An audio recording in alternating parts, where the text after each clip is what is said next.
On the base and the debris, a generous coat of Plasticator thick was applied first.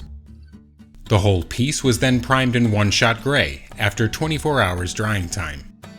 Always airbrush primer and paint in thin layers. To obtain select highlights, the acrylic color matte white was added to the primer. As a base color for the debris, Dunkelgelb 44 DG3 was chosen. Using the colors Dunkelgrau, Pale Gray, and Gray, the cobblestones were painted randomly. The next step was to paint the rubble with green khaki, red-brown base, and earth brown. All bricks were painted with the three colors, giving chromatic richness to the scene. To highlight the details, the Dio Drybrush paint color light gray was applied using Drybrush Technical 6. The brush was unloaded on the paper and the cobblestones gently rubbed to bring out the texture. The same technique was used on the rubble with Dio Drybrush color light sand. The effect was focused on the edges to increase the sensation of volume. The next step was to work the entire scene with Oilbrusher colors. Beginning with Starship Bay Sludge, the color was applied to all recesses and hidden areas. The Oilbrusher colors Earth and Dust were applied to the upper parts of the debris. Using a flat brush moistened with enamel odorless thinner, the colors were then blended. Once dry, any excess was removed by rubbing the surface with a teardrop sponge. On the cobblestone surface, a wash of Africa Core Wash and US Modern Vehicles Wash were applied to emphasize the recesses. The versatile sponge was once again used to partially clean the surface of the paving stones. The next step was to work with pigments, which required a paintbrush, a teaspoon, and a small bowl.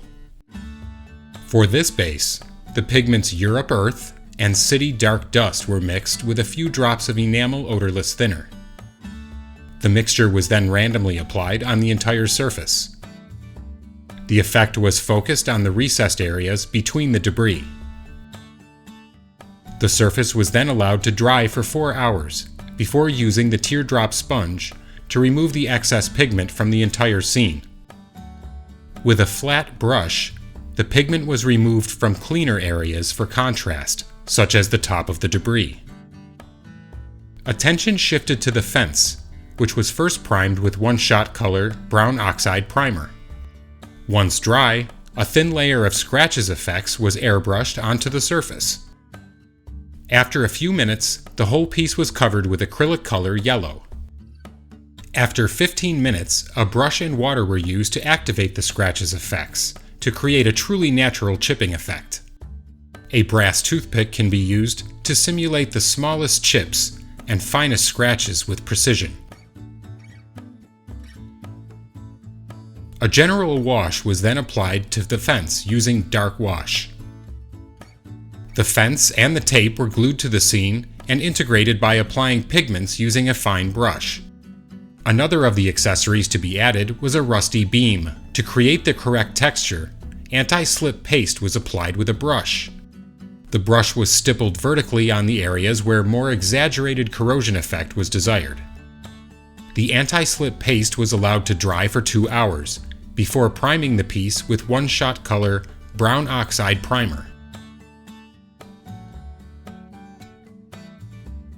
The volume was easily emphasized by adding highlights using Dio Drybrush color medium rust.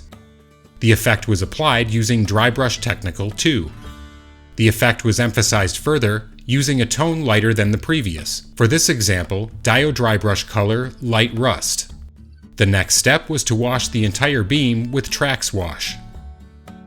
All of the accessories, including the figure, were then integrated into the scene using the same effects and colors.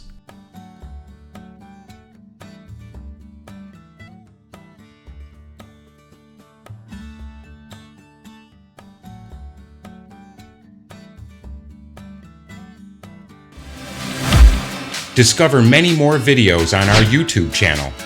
Don't forget to like, subscribe, and activate notifications. Thank you for watching.